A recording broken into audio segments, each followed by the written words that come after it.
Bonjour, je suis aujourd'hui invité chez toi, François Wilsteker, à Esquelbec, dans ton logis. Tout à fait. Bonjour Jean-François. Bonjour, François. Et bonjour, André. Bonjour. André, écoutez, aujourd'hui, on va évoquer la poésie, les poètes, parce que c'est le printemps des poètes. Hein. Tout à fait. Ça a débuté la manifestation début mars, je pense. Comme ça. Le printemps, Ouais. le printemps c'était le 20. Hein, oui, donc, c'est ça, mais toujours pareil, on devance toujours un peu le printemps. Hein. Ça a commencé en 2001. En 2001, même en plus. Oui, oui, j'ai participé au premier, je me souviens, j'avais fait une affiche. Ouais. Et j'avais fait un concours de poésie là où je travaillais. Voilà. Alors aujourd'hui, on va évoquer un poète du XXe siècle. Hein. Il est né au XIXe. Il est né en 1895. Donc c'est quasiment le 20e. Ouais. Donc c'est Paul Éluard. Donc François, tu vas nous lire quelques poésies. Tout à fait. André va nous parler de Paul Éluard. Sa biographie. Sa biographie. Et bien sûr, comme je vous disais tout à l'heure en antenne, vous pouvez intervenir. Hein. François, tu as un petit truc à ajouter sur Paul Éluard. Tout à fait. Mais je ne connais pas bien sa biographie.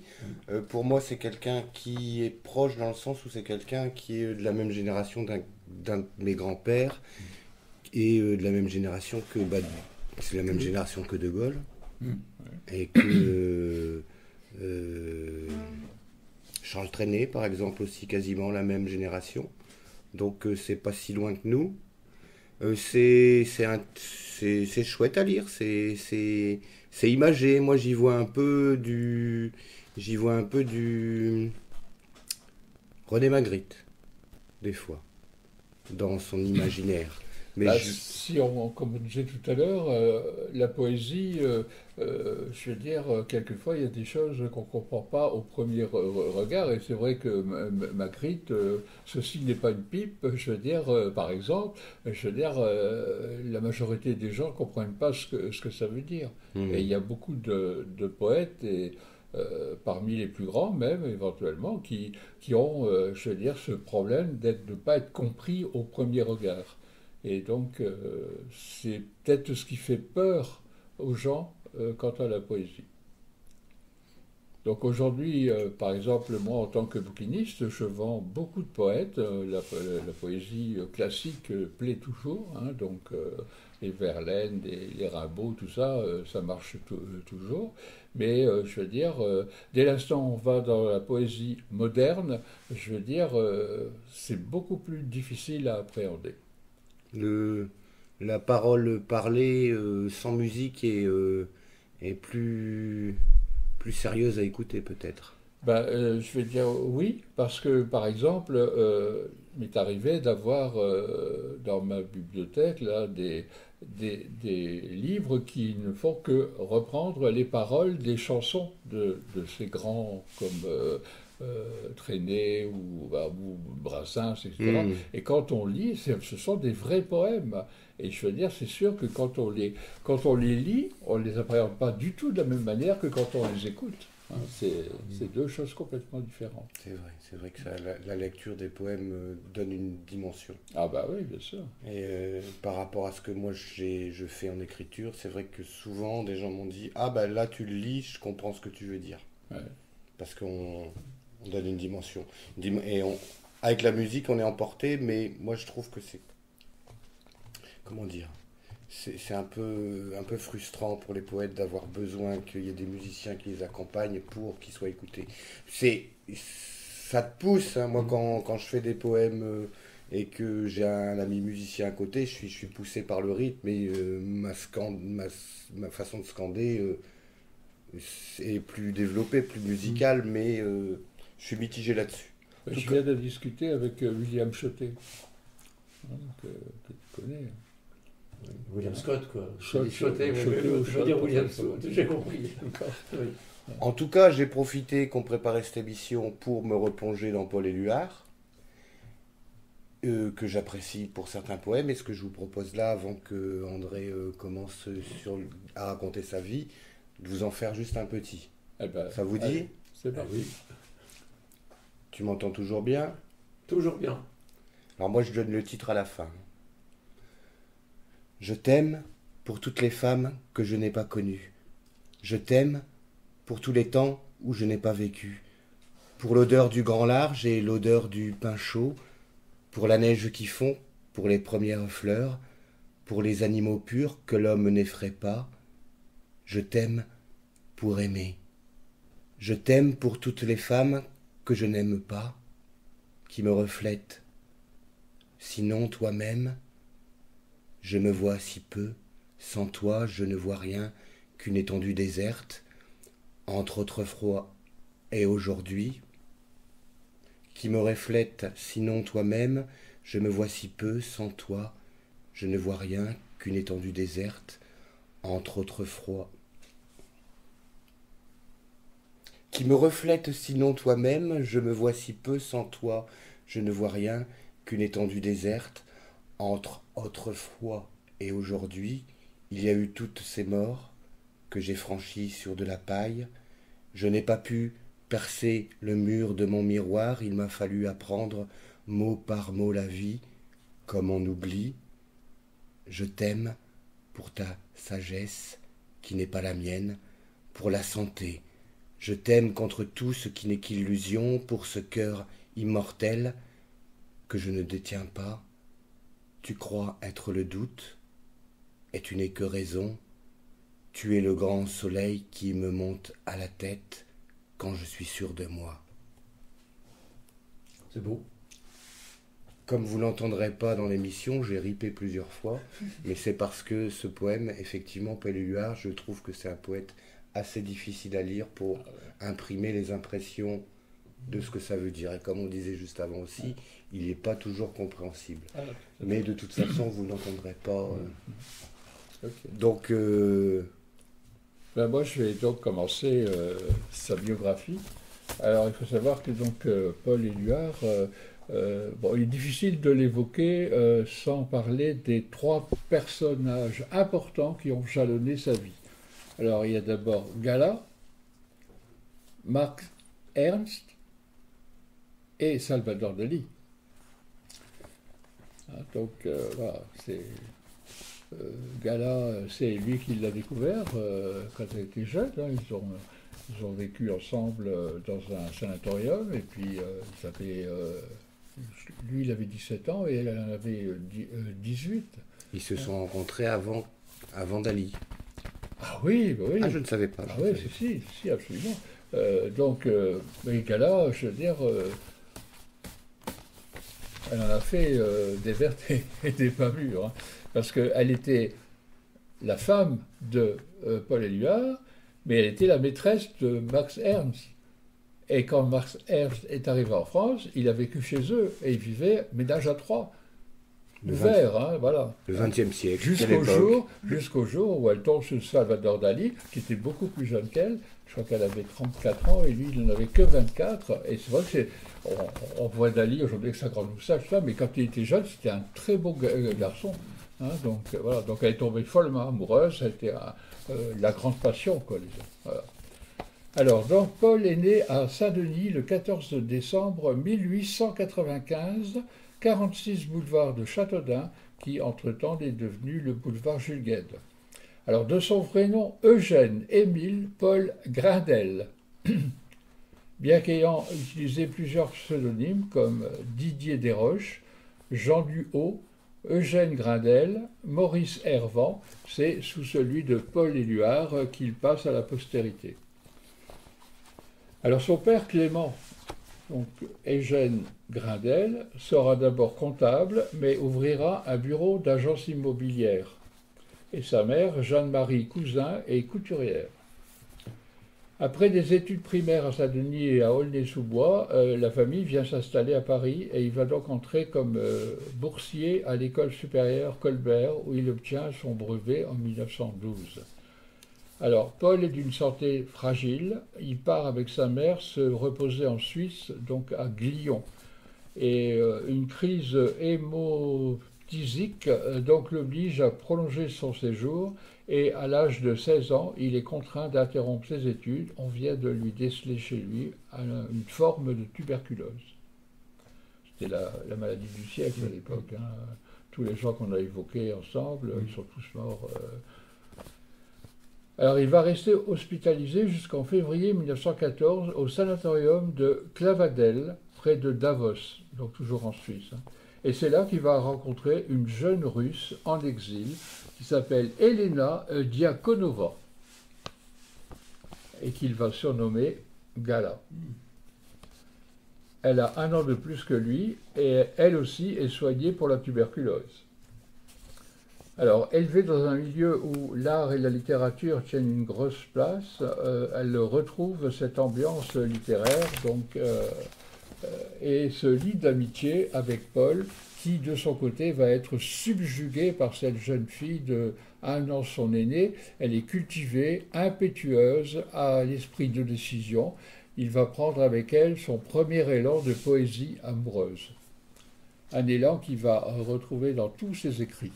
Donc effectivement, on vient d'entendre Je t'aime, donc voilà, et il a été considéré comme le poète de l'amour, même si effectivement sa vie amoureuse a été un peu chaotique, on va dire. Donc,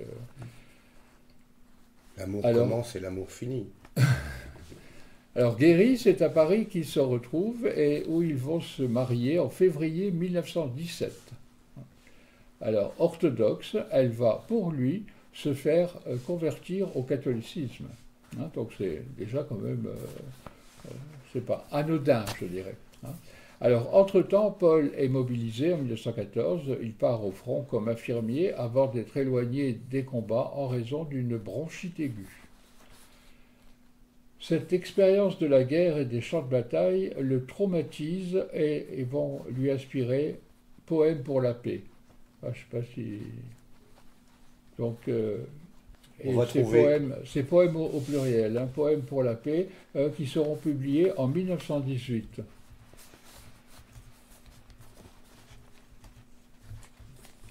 Comme il est devenu majeur à 21 ans en 1916, il peut donc épouser Gala le 21 février 1917. Ensemble, ils lisent les poèmes de Gérard de Nerval, de Charles Baudelaire, Lautréamont et Guillaume Apollinaire. Elle dessine son profil et il va rajouter à la main « Je suis votre disciple ». Donc il était complètement subjugué par cette femme.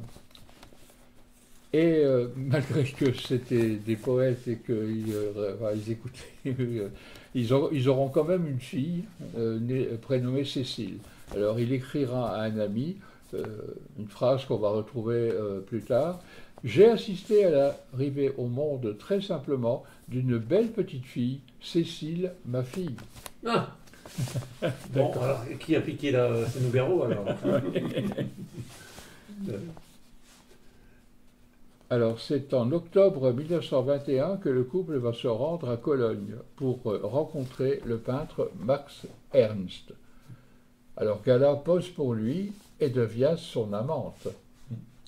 D'ailleurs, quand Max Ernst vient en France, c'est chez les Éluards qu'il va se loger, et donc à Aubonne à l'époque, dans le Val d'Oise, assurant un ménage à 3 totalement assumé. En 1928, il repart avec Gala dans un sanatorium. Ils y passeront leur dernier hiver ensemble. C'est aussi à ce moment-là que Gala va quitter son mari et son amant, car elle vient à l'occasion d'une visite à Figueras de rencontrer Dali, qui est 10 ans plus jeune qu'elle. C'est le coup de foudre réciproque. Alors, ils se marient civilement en 1932 et le mariage religieux n'aura lieu qu'en 1958. Mais revenons à Paul. Alors, en 1918, il va allier la plénitude de son amour à une profonde remise en question du monde. Et donc, ce sera à l'occasion le lancement du mouvement Dada, ou dadaïsme, qui va entamer cette remise en question. Ristanza. Oui, entre autres, oui, bien sûr. Oui. Les dadaïstes font scandale, bien sûr. Paul, ami intime de André Breton, qui est un des créateurs du surréalisme, etc., et puis qui a écrit beaucoup de choses, et de toutes les manifestations. Il va fonder sa propre revue, Proverbe, où ils vont contester les notions du beau et du laid. Après un voyage autour du monde, il écrit le recueil « Mourir de ne pas mourir ». Bien sûr, il va participer au pamphlet « Un cadavre », le fameux Un cadavre, écrit par les surréalistes en réaction aux funérailles nationales de Anatole France. C'est tout naturellement que dorénavant, sa vie se confond avec celle du mouvement surréaliste. Il va se plier à la règle surréaliste résumée par le comte de Lautréamont. La poésie doit être faite par tous, non par un. À méditer. Lautréamont a dit ça, ouais. À la fin du 19e siècle. Alors que c'est... Non, au 20e. Non, Lautréamont, c'est fin du 19e. Oui, non, mais le surréalisme, c'est le 20e. Bien entendu, donc, bien entendu. Il a écrit ça à l'occasion de voilà. Non, Lautréamont, c'est fin 19e. C'est ça, c'est un précurseur. C'est un pré-surréaliste, Lautréamont. La mère de Lautréamont. Mais c'est hallucinant parce que Lautréamont était encensé par les surréalistes. Et quand on le lit, il est plutôt, au point de vue poète, il rend même son écriture complètement inaccessible et il montre qu'il est bien loin des autres. Et il est toujours admiré pour sa profondeur de sa poésie océanique. Lautréamont. Et donc Lautréamont, c'est un peu Lautréamont et Rimbaud, c'est un peu les pré-surréalistes. Ils ont beaucoup influencé cette génération-là. L'Éluard, les autres que je trouve pas tout de suite. Enfin, au point de vue Magritte aussi et tous les auteurs et qui eux-mêmes ont influencé la Beat Generation aux États-Unis, qui eux-mêmes ont influencé les poètes après, les chanteurs qu'on entend maintenant. Les Rolling Stones, les Beatles, l'influence vient dans ce sens-là. Et donc Lautréamont, pour eux, Lautréamont et Rimbaud, c'est une figure qui ont influencé la génération suivante, dont fait partie Paul Éluard. C'est là où je voulais relier la chose, André. Okay. Sans vouloir te couper. Hein, mais... Non, mais j'ai pas la date. Donc, alors, en 1925, il adhère au Parti communiste français, avec Aragon, Breton et Perret. Il va s'en justifier dans un tract qui s'appelle « Au grand jour ».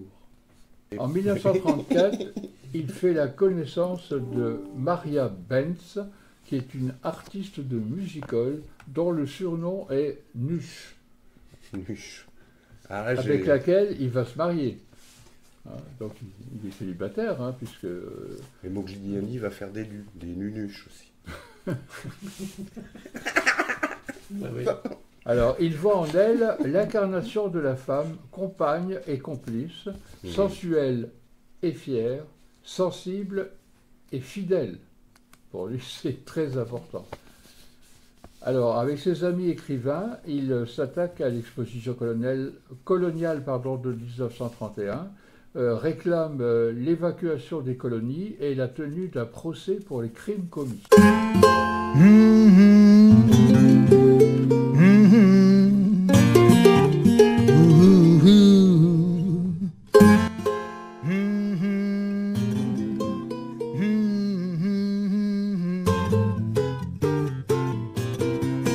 Slow down,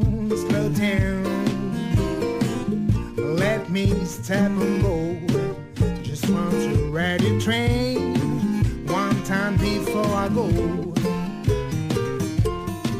You're about the sweetest little girl I believe I ever seen.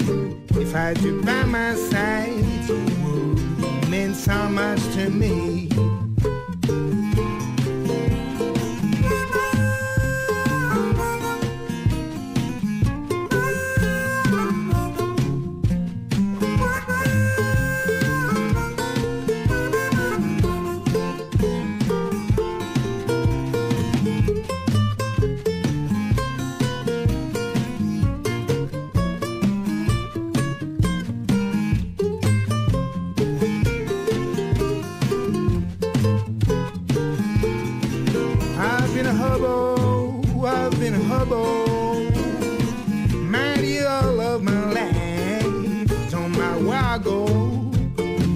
I'm never satisfied.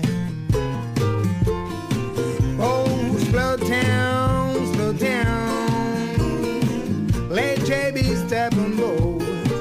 I just want to ride your train one time before I go.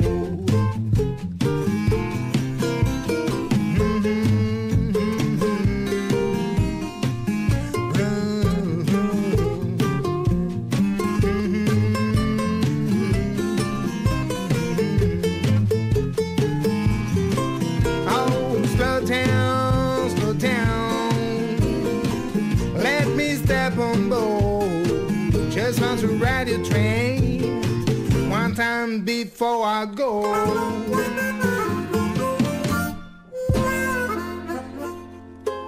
Alors, retourne sur l'antenne de Radio Spiegel, de Radio Ernst Spiegel, dans l'émission Les Chemins de l'Isère, avec François et André. Vous êtes toujours présents.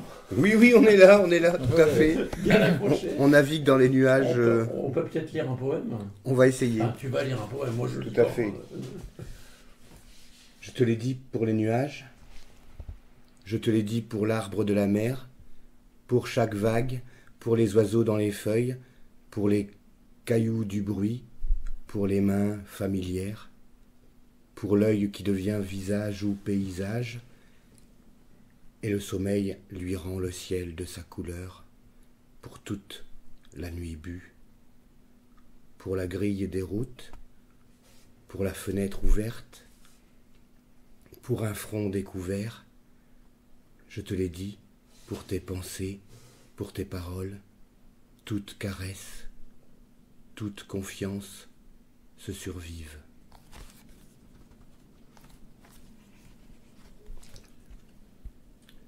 Où la vie se contemple, tout est submergé. Monter les couronnes d'oubli, les vertiges au cœur des métamorphoses, d'une écriture d'algues solaires, l'amour et l'amour. Tes mains font le jour dans l'herbe, tes yeux font l'amour en plein jour, les sourires par la taille et tes lèvres par les ailes.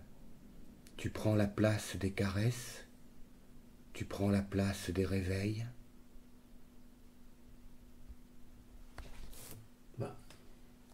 C'est quelqu'un qui aimait l'amour quand même. Tout à fait, Ah non, tout à fait.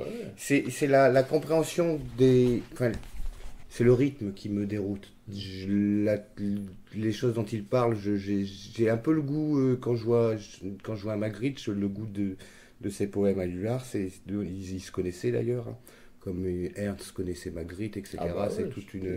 C'est toute une comment on peut appeler ça, une confrérie d'artistes de l'époque, hein, qui, vu qu'il y en avait moins et que les réseaux de communication n'étaient pas pareils, il y avait une sorte de... Un vrai contact. Ouais, tout à fait. Je me permets d'en lire un autre et puis on continue. Et moi, je me posais une question sur sa biographie, mais je fais le poème et je te demande ton avis. Bercé de chair frémissante pâture, sur les rives du sang qui déchire le jour, le sang nocturne l'a chassé, échevelé la gorge prise aux abus de l'orage, victime abandonnée des ombres, et des pas les plus doux et des désirs limpides, son front ne sera plus le repos assuré, ni ses yeux la faveur de rêver de sa voix, ni ses mains les libératrices. Criblée de feu, criblée d'amour, n'aimant personne, elle se forge des douleurs démesurées, et toutes ses raisons de souffrir disparaissent. En fait, il faut apprendre son phrasé, son scandé. Et des gens comme Apollinaire, en fait, on le trouve assez vite. Il est déstructuré par rapport à des gens comme... je prends tous les gens connus, hein, comme les gens comme Hugo. Hugo, tu mets une musique bien rythmée, tu mets de la chance, j'avais déjà parlé ça, tu mets un bon reggae et tu déclames du Hugo, c'est pile poil, 12, 12, 12 ou 10, 10, 10. À partir de Apollinaire et Éluard, il y a une déstructuration qui fait que la lecture elle-même, quand tu l'as pas entendu, Paul Éluard, je sais pas s'il y a des enregistrements, mais quand tu n'as pas entendu ces gens-là, bon, je les connais les poèmes que je vous ai lus, mais elle est moins évidente à dire. Parce que Éluard a quand même été mis en musique. Hein. Tout à fait, tout à fait. Mais je donne mon avis de lecteur, tu vois. Mais par qui alors, Paul Éluard? Des chansons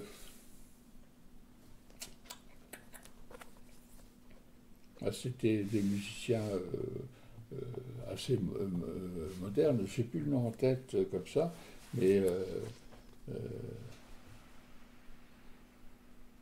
oui, c'est toute cette génération qui ont créé la musique classique moderne. Hein, donc, le nom va me revenir. Dans l'émission suivante. Je peux pas t'aider là-dessus. Et ça y est, je sais plus ce que je voulais dire. Oui, des gens comme Picasso ou Dali ont assez vite gagné leur... Enfin, ils ont galéré bien sûr à un moment, mais après ils ont assez vite gagné leur vie. Mais des gens comme Éluard ou Breton. Éluard, il faisait un petit boulot. Éluard était riche. Et il a aidé énormément d'autres artistes. D'accord. C'était un mécène en même temps. Il était mécène, absolument. Tu allais le dire peut-être après. Non, mais puisqu'on en parle... Et ben voilà, c'est parce que c'est intéressant, quoi. Non, mais à la limite, j'aurais pu faire 3 fois ce que j'ai fait là. Hein. Je veux dire, il y a énormément de choses à dire si on veut vraiment aller au plus profond de tout ce qu'il a fait, de tout ce qu'il a dit, de tout ce qu'il a écrit. Je veux dire... il y a beaucoup de citations de Paul Éluard. Il y en a beaucoup. Hein.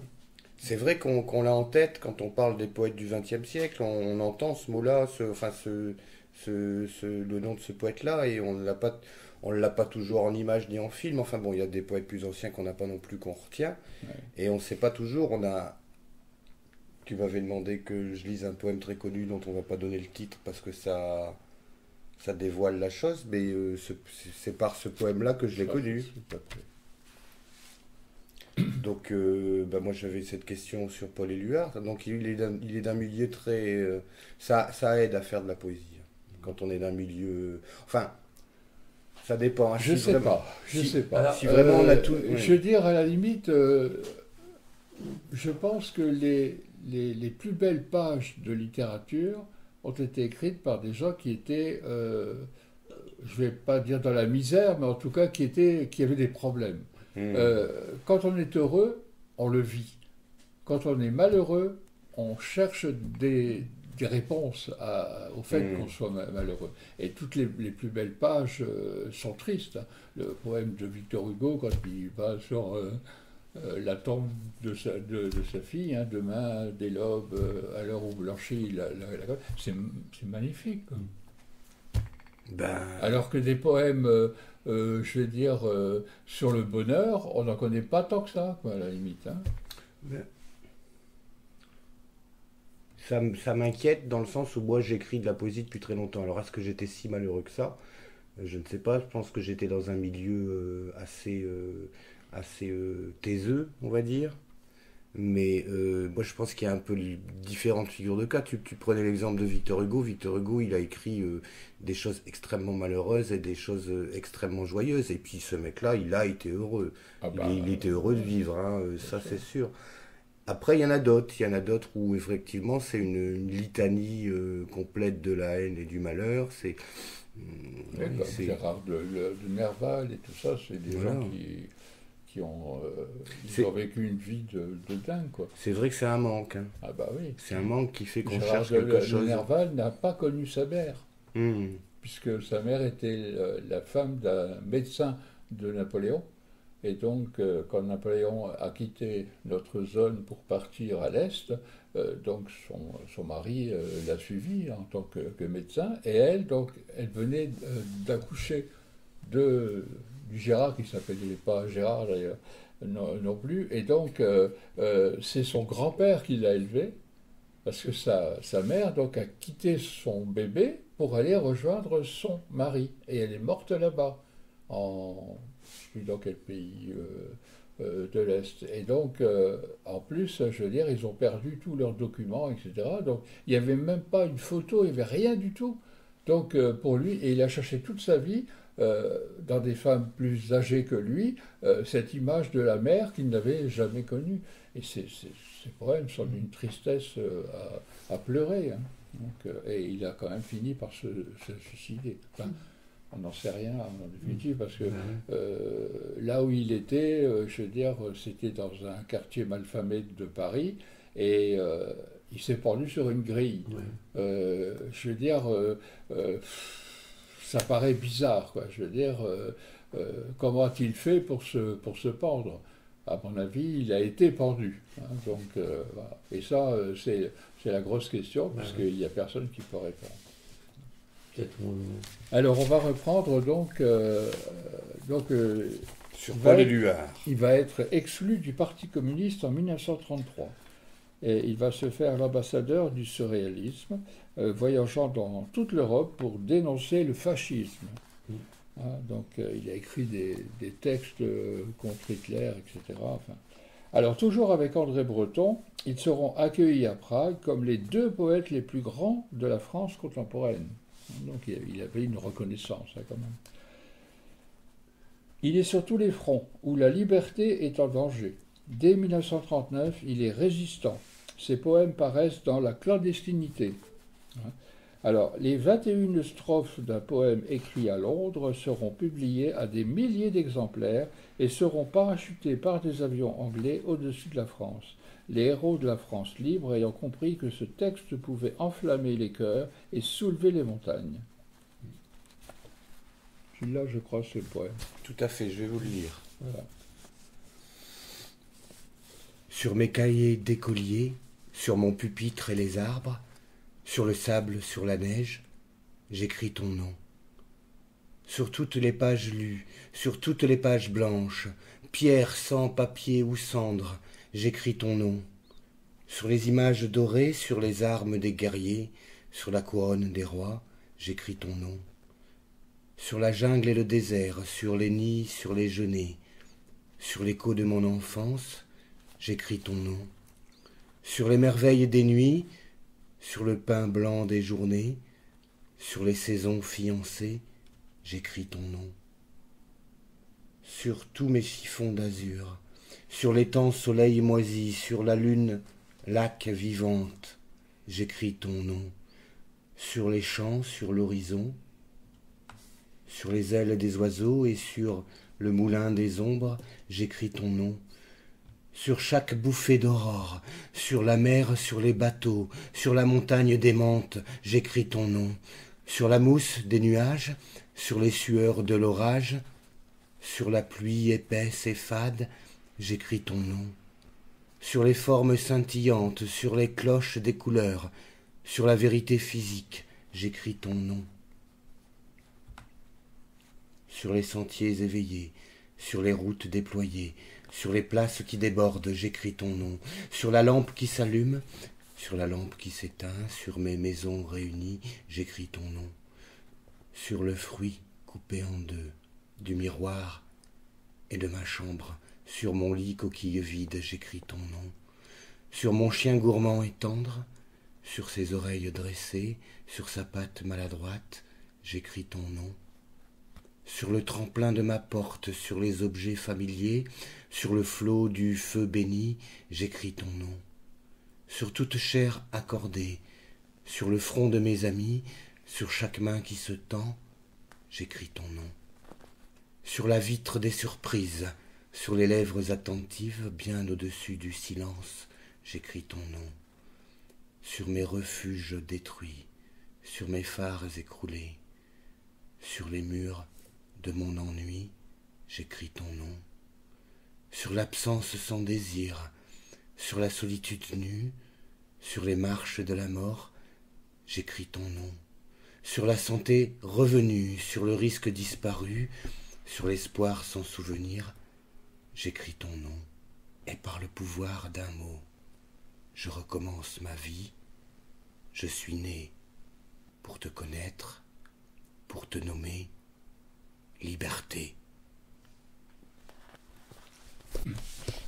On attend avec impatience la suite de l'histoire. Ben voilà. À toi, André. Donc, attends, parce que là, on est toujours sur l'antenne de Radio L'Espirel, le 91.8 FM. Et on peut nous écouter sur Internet aussi, hein, Radio King. Ça fait pas très... Tout à fait. Mais bon, on peut aller sur le site Internet aussi, bien sûr, de la radio, mais on est quand même... sur Radio King, on est bien diffusé, quoi. Super bien. Et donc, avec François et André.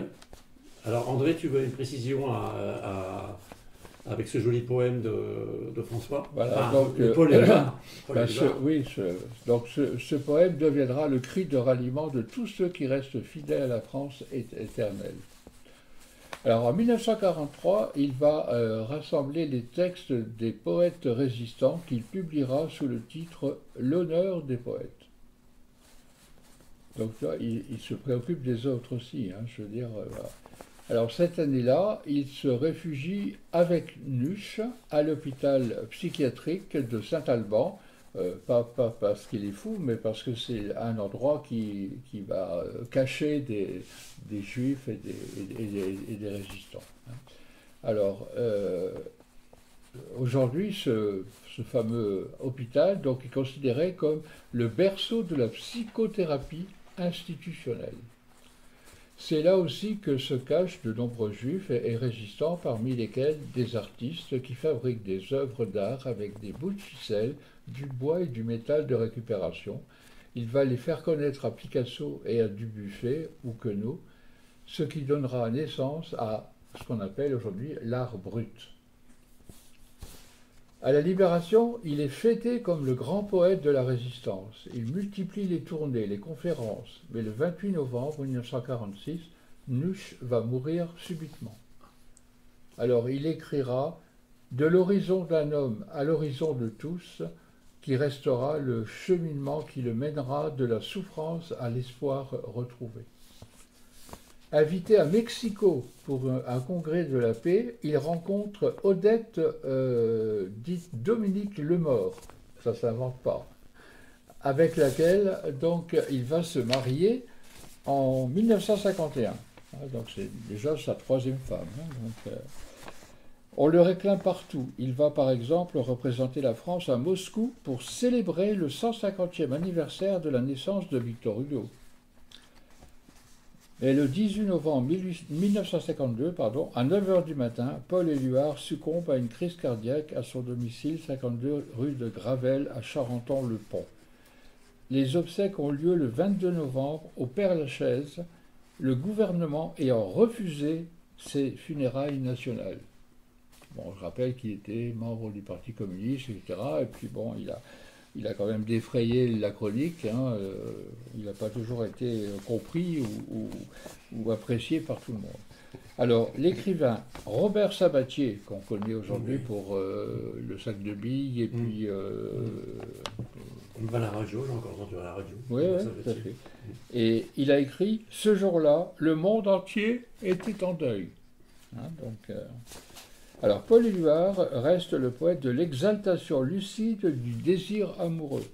Pour lui, ce qui donne du prix au bonheur, c'est que la maladie, la solitude et la mort sont toujours menaçants. L'amour de la poésie peut s'ouvrir et œuvrer pour le bonheur de tous.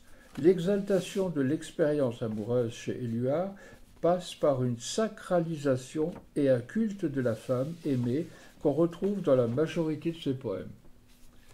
Le langage de la poésie d'Éluard dépasse l'automatisme pur, il cherche à rendre évidentes des associations de mots, d'images, qui échappent à tout lien logique. Si, selon les vers célèbres du recueil « L'amour, la poésie », dont on a parlé tout à l'heure, la terre est bleue comme une orange, c'est que pour le poète, tout est possible à qui sait voir. Voilà, et c'est ce qu'on disait tout à l'heure. Malheureusement, le grand public ne sait pas forcément voir, et donc il ne comprend pas. Hein, Je vois beaucoup de ressemblances entre Prévert, Jacques Prévert et Paul Éluard. Je ne sais pas qui est le plus vieux des deux, mais je goûte beaucoup, dans ce cas-là, je goûte beaucoup de Prévert dans Jacques Éluard. J'aime beaucoup lire Prévert. Et bon, je vous propose là de lire 2 poèmes d'Éluard parce que tu parles d'exaltation amoureuse. Et là, j'en ai 2 qui sont pile poil dans ce qu'on cherchait. Sinon, pour préciser, je sais que Prévert est né en 1900 et est mort en 1977. Ouais, je donc, sais que... c'était quand même contemporain. Quoi. Voilà. J'ai regardé devant moi, dans la foule je t'ai vu, parmi les blés je t'ai vu, sous un arbre je t'ai vu, au bout de tous mes voyages, au fond de tous mes tourments, au tournant de tous les rires, sortant de l'eau et du feu, l'été, l'hiver je t'ai vu, dans ma maison je t'ai vu, entre mes bras je t'ai vu, dans mes rêves je t'ai vu, je ne te quitterai plus. Je t'aime pour toutes les femmes que je n'ai pas connues. Je t'aime pour tous les temps où je n'ai pas vécu, pour l'odeur du grand large et l'odeur du pain chaud, pour la neige qui fond, pour les premières fleurs, pour les animaux purs que l'homme n'effraie pas. Je t'aime pour aimer. Je t'aime pour toutes les femmes que je n'aime pas, qui me reflètent sinon toi-même. Je me vois si peu, sans toi je ne vois rien, qu'une étendue déserte, entre autrefois et aujourd'hui. Il y a eu toutes ces morts que j'ai franchies sur de la paille. Je n'ai pas pu percer le mur de mon miroir, il m'a fallu apprendre mot par mot la vie comme on oublie. Je t'aime pour ta sagesse, qui n'est pas la mienne, pour la santé, je t'aime contre tout ce qui n'est qu'illusion, pour ce cœur immortel que je ne détiens pas. Tu crois être le doute, et tu n'es que raison. Tu es le grand soleil qui me monte à la tête quand je suis sûr de moi. Le phénix. Enfin, pour conclure, donc, pour tous ceux qui aiment la poésie, il reste le poète de la liberté, de l'amour éternel et de l'engagement. Alors, je fais une petite analyse personnelle. Hein, oui, quand même. Un avis perso. On va pouvoir débattre. Non, mais tout à fait. Je veux dire, comme je disais tout à l'heure, le grand public n'est pas foncièrement ouvert à la poésie pure. Parce que là, on est dans de la poésie pure. Hein, donc, il faut une sacrée dose de culture pour l'appréhender.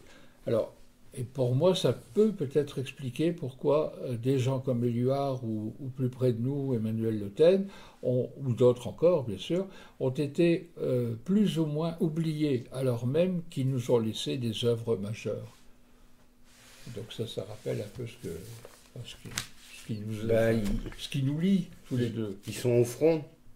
Ils sont au front, et puis ils ne s'occupent pas toujours des gens qui sont dans les casernes planqués. Justement, ouais. Donc, et puis ma métaphore correspond à leur période, justement. Mais oui, c'est. En tout cas, ils font partie d'une vague avec tu as cité beaucoup d'autres gens dont on connaît le nom, qui résonnent. Et en tout cas, ce que m'a permis l'écoute de la biographie de Paul Éluard que tu viens de faire, c'est que il me paraît beaucoup plus vaste que je ne le croyais. Et qu'il y a beaucoup, beaucoup de choses à lire, mais dans la poésie, par où commencer? Il y a tellement de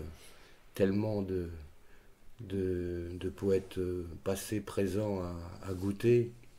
Et tu disais que c'est pas à la portée de tout le monde, mais je pense que Léo Ferré disait à l'école de la poésie, il n'y a pas d'amis. Enfin, il disait quelque chose comme ça, mais comment dire, il n'y a pas d'école de musique. Enfin, il y a des écoles de musique, mais il n'y a pas d'école de poésie. Et donc, on entend beaucoup de poésie. J'ai l'impression que les gens font leur gamme. Et pour sortir de cette autoroute et pour trouver ton chemin personnel en poésie, il y a effectivement un travail à accomplir. Enfin, une recherche. Parce que c'est un travail... moi, j'écris quand j'ai envie, ça sort quand j'en ai besoin, c'est une soupape. Alors, en tout cas, pour tous les gens qui font des explications de textes de poèmes, moi, c'est quand j'écris pas, c'est comme un jeu. Je pense en poème. Je parle de moi, là, je parle pas beaucoup de Paul Éluard. Mais... Non, mais je pense que c'est vrai. Non, mais on est là pour parler, c'est vrai, de Paul Éluard.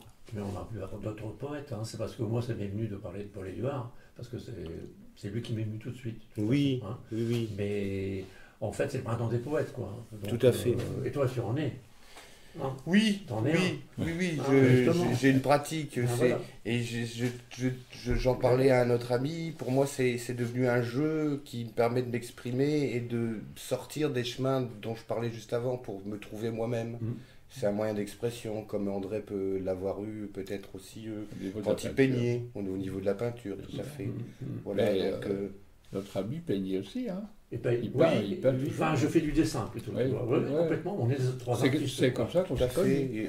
Je ne savais pas d'ailleurs que tu peignais, j'ai découvert ça. Et nous on s'est connus parce qu'on a exposé ensemble plusieurs fois. Il y a 40 ans. Il y a 40 ans. Voilà. Alors, je propose une chose, parce que là on va arriver à la fin de l'émission, parce que bon... et puis, on va t'écouter, François. Tout à fait. Hein, on va finir l'émission, enfin terminer l'émission tranquillement avec toi, avec un poème que tu as écrit, que tu as mis en son, qu'on peut retrouver sur YouTube d'ailleurs. Tout à fait, où j'ai une petite chaîne. Tu veux que je le passe maintenant alors avec le son comme ça pour essayer. Pourquoi pas, vas-y. Alors, on va essayer. Tu feras les coupes quand il faut. Alors, ça va mettre quelques secondes que je le trouve. On peut continuer d'échanger un petit peu. Hein. Donc, alors, est-ce qu'il est là? Parce que dans l'émission, donc les dates, je rappelle que c'est pas encore terminé le Printemps des Poètes. Hein, donc c'est encore, je pense que jusqu'au début avril. Sinon, il y a le site internet, on peut retrouver donc les dates du Printemps du Poète. Et sinon, pour l'émission Les Chemins de l'Isère, c'est une fois par mois. Une fois par mois. Le dernier samedi du mois. Et puis, on y retrouve donc ma partie et la partie flamande, avec la page flamande, avec Bernard, non pas Bernard, Pierre, Josiane et Michel.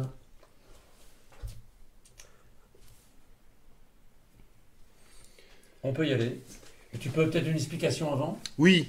Ouais. C'est un poème que j'ai retrouvé il y a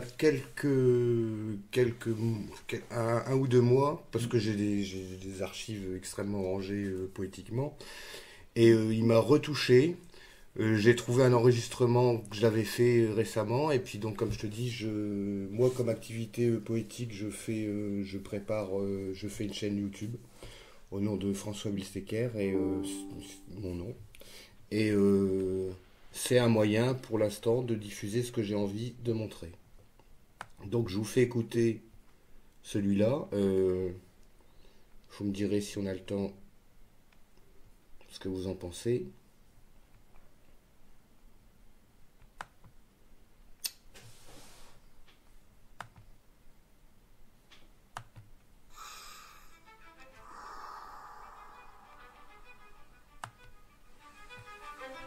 Ici, sur le sourire bleu distant, dans la lumière écrasante de ton soleil extérieur, quand la trace que tu étends atteint ta mémoire, parce que cela est sacré.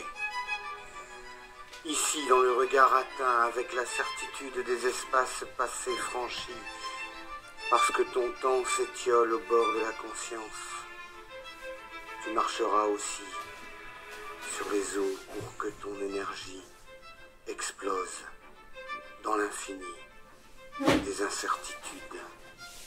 Ici, lorsque tu dépasseras les végétaux qui t'entourent dans leur sagesse quasiment immobile, dans ton souffle, tu tourneras comme un quasar orphelin. Parce qu'une fois l'altitude maximum atteinte, tu retrouveras ton cri primordial. Il faut que tu t'éveilles à la nuit, il faut que tu te prononces, que ta pluie fertilise ta terre d'équilibre. Il faut que libre, rassasié, habile et fortuné d'une respiration exprimée, tu remettes ta fierté dans l'instant à prendre sur le néant. Il faut que tu me prennes dans tes rêves parce que la nuit est plus belle que le jour, jusqu'à ce que tu sois arrivé à franchir tes rives. Il faut que ta présence sonore de ton harmonie défaillante et classique pour trouver ton sentier personnel et que tu prennes direct dans la gueule ton éternité quantique entre mon regard et la nuit qui ne viendra plus. Prends ta vie dans la gueule, mon pote. Prends ton regard en face des siens, quoi qu'il arrive. Prends tes pieds dans ta vie et marche avec. Ne prie qu'avec Dieu. Appelle-le Wakatanka si tu veux, parce que rien ne mérite de respirer pour souffrir. Prends ta vie entre quatre yeux parce que la mort est une illusion esthétique. Que la vie soit avec toi. Prends tes pieds entre quatre yeux et que ma confiance t'honore de la richesse du hasard.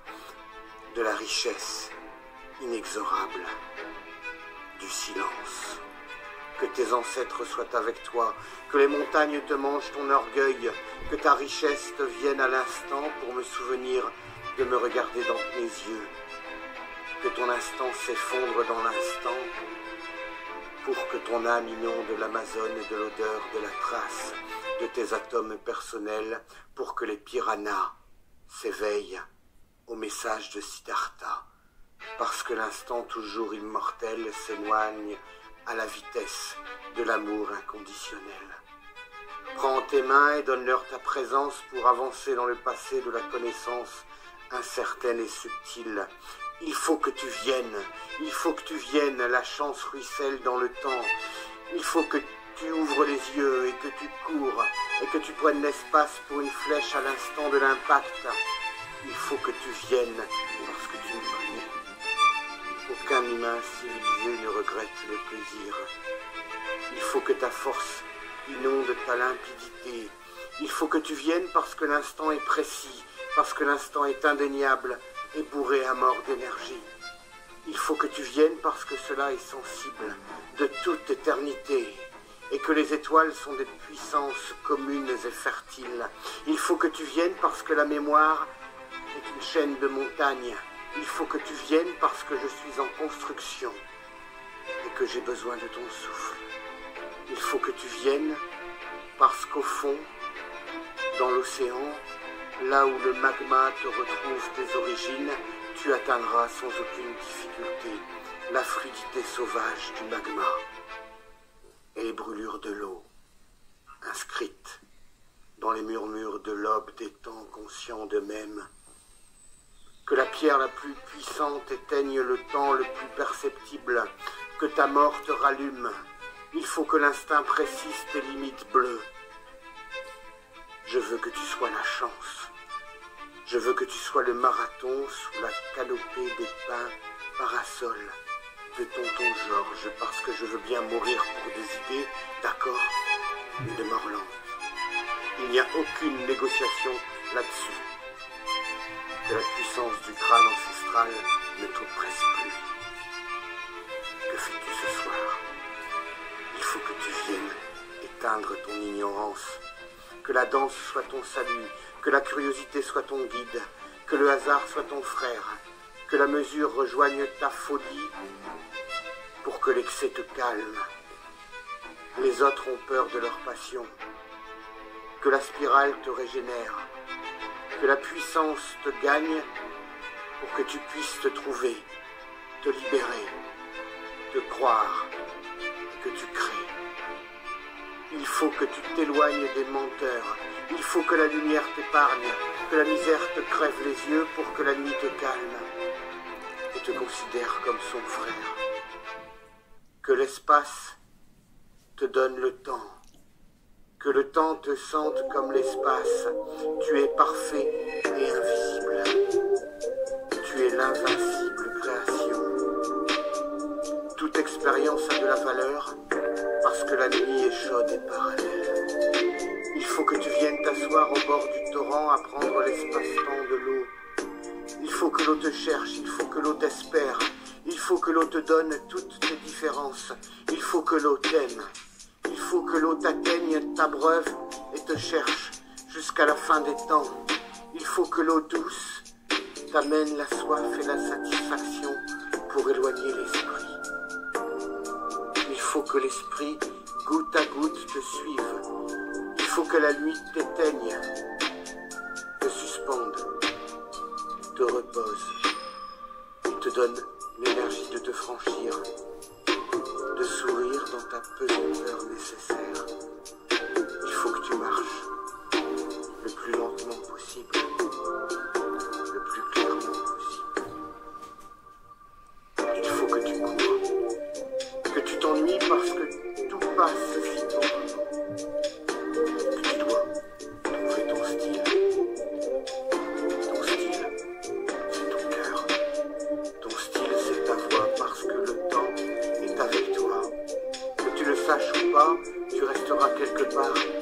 quoi qu'il t'advienne, et que le temps existe ou pas, la trace marquera l'espace et la matière. Il ne peut être que le néant pour t'engloutir dans l'oubli et la nuit obscure, douce et gentille. Tu es imperceptible, permanent et universel.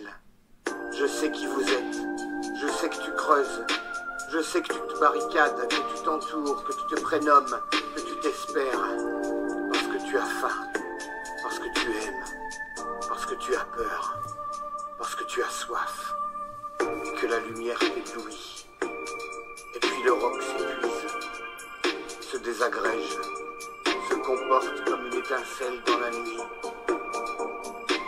Il faut que tu viennes, que tu t'immobilises, que la crainte s'essouffle et que l'amitié règne pour des siècles et des siècles à travers vie et tempête.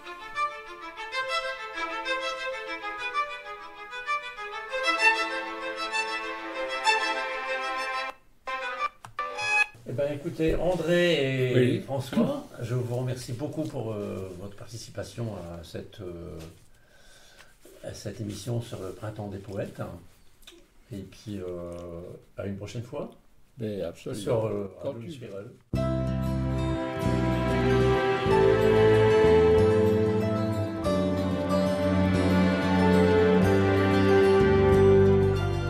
C'est un joli nom, camarade. C'est un joli nom, tu sais, qui marie cerise et grenade au sang fleur du mois de mai. Pendant des années, camarade, pendant des années, tu sais, avec ton seul nom comme au bas, les lèvres s'épanouissaient. Camarade, camarade,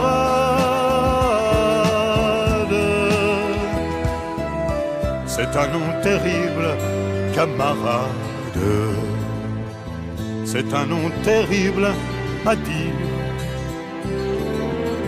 quand le temps d'une mascarade